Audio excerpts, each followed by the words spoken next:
तो hello guys, सबका no पहला वीडियो देखो। उनके जुहार कर जेते भी बुकू दादा और उमा दादार फैन अछ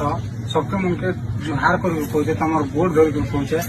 वीडियो के एमती शेयर करो जो उमा दादा कि रुकू दादार पाखे वीडियो शेयर करो तुम किसी ना किसी के हेल्प करबे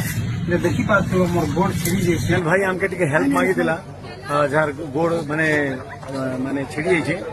तो एक्सीडेंट रे तो से भाई पाखे मुई पहुंचीमी 2 दिन पर जेहेतु मोर कंटिन्यू प्रोग्राम अच्छे बोल मैं जाई नहीं पारी आ 2 दिन पर भाई आसे जा मुई आ मोर तो जहां आबा तो लाइक कर तो दिल से थैंक यू रुकू दा कि तुम जेनटा कहितलो तुम गलर से उनका मिललो आउ से मन हेल्प भी कलो तो मते बहुत खुश लागला और सबके भी खुश लागला और हेंता सपोर्ट मन करू दादा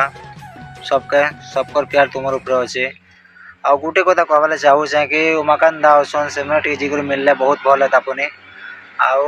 तुम तो गलो तुम कर्तव्य निभे देल उमाकांत दा के रिक्वेस्ट कर कहू जे से मन भी जोन और से मन मुलाकात टी करूँ और से मन भी हेल्प करूँ